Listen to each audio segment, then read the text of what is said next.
सही में मैं काफी खुश हुई। आपकी जो आइडियोलॉजी है, आपने जो बोला, one person is equal to one vote is equal to one value, I agree to this fact. मैं मानती हूँ पूरे तरीके से, मैं आपसे सहमत हूँ आपने जो कुछ भी कहा।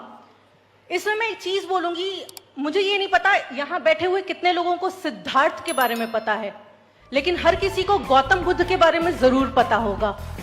गौतम बुद्ध एक वो इंसान जो एक आधी रात में अपनी बीवी यशोधरा, अपने बेटे राहुल को छोड़ के घर से निकल गए खोज में शांति के, जिनको आज की डेट में हर कोई बुद्धिज्म को मानता है, फॉलो करता है।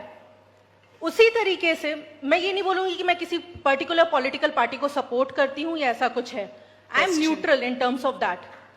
अगर क्वेश्चन इज दैट, जब एक इंसान घर छोड़ के आधी रात को निकल रहा है, सिद्धार्थ से वो बुद्ध, गौतम बुद्ध बन सकता है, तो अगर कोई दूसरा इंसान अपने घर से अपनी बीवी को छोड़ के अगर निकला है, तो उसके पर्सनल लाइफ पे, उसके Let's listen to the question, please. उसके व्यक्तिगत जीवन पे कटाक्ष करके आगे बढ़ने से हमें क्या फायदा होगा? आपने जो बाद में चीजें बोली वो करना सही है, वो आगे बढ़ना सही है, हम वही मानते हैं, लेकिन क्या फायदा है किसी के व्यक्तिगत जीवन पे कटाक्ष करके? उससे हम कहां तक पहुंच सकते हैं?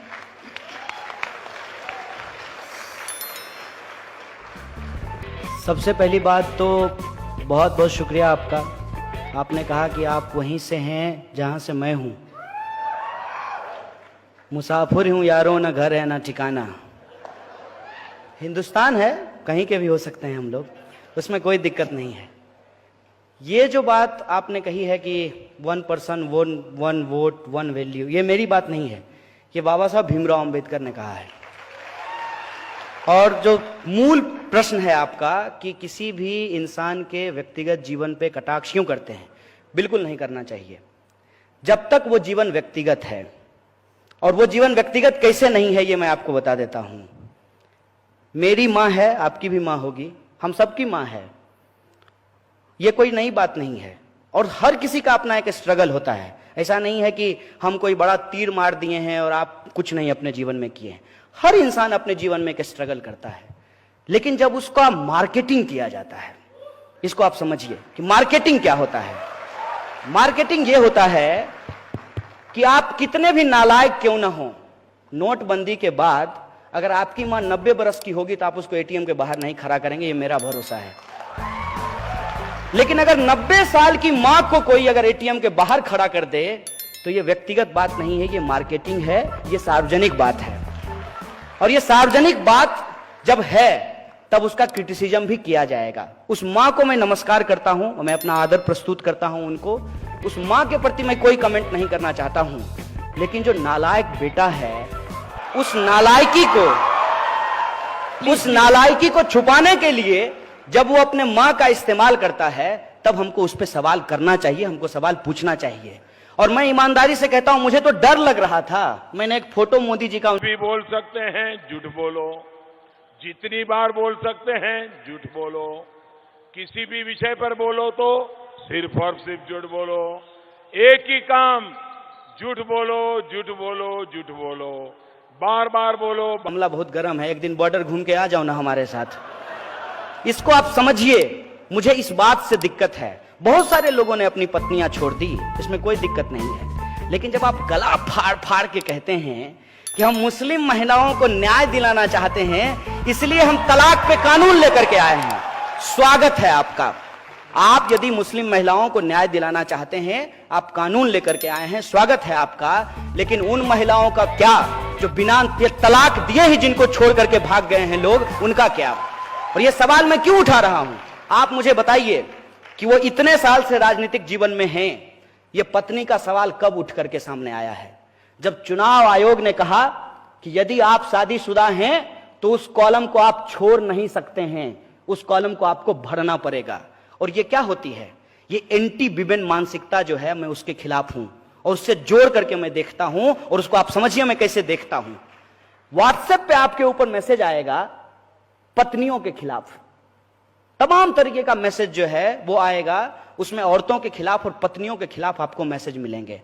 अगर शादी इतनी ही बुरी चीज है अगर शादी करने वाले सारे लोग खराब ही होते हैं, जो भी शादी करता है वो समाज में लूटता है और लूट मार मचाता है, तो मुझे बताइए गब्बर सिंह की तो शादी नहीं हुई थी, वो किसके लिए लूट अरे बाप रे, ये तो धोती खोल रहा था।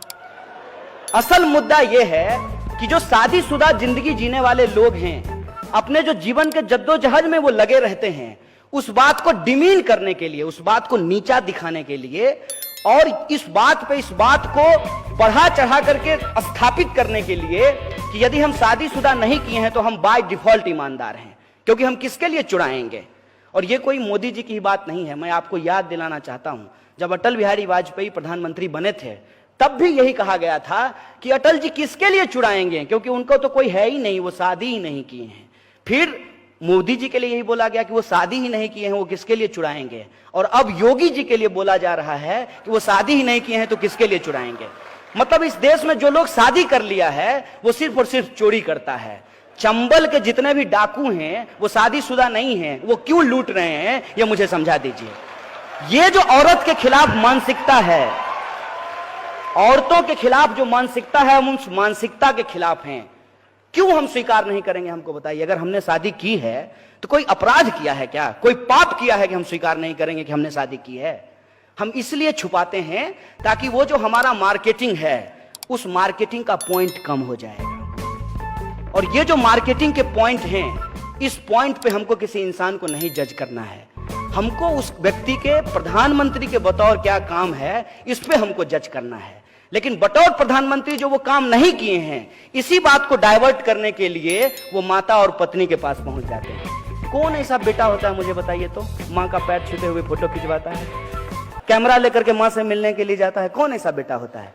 इस बात को समझिए, मैं उस साजिश के खिलाफ हूं कि जब कोई इंसान अपनी जो हकीकत है उसका मार्केटिंग करके सवाल को गुमराह करने लगे तो इस साजिश को हमको समझना चाहिए। और इस बात से मैं पूर्णतः सहमत हूं कि किसी भी व्यक्ति के व्यक्तिगत जीवन पर कटाक्ष नहीं करना चाहिए। मसलन कोई भी व्यक्तिगत जो बयानबाजी होती है व्यक्तिगत जीवन को लेकर के, उससे बचने का प्रयास करना चाहिए। लेकिन जरूरत इस बात की है कि वो बात व्यक्तिगत हो।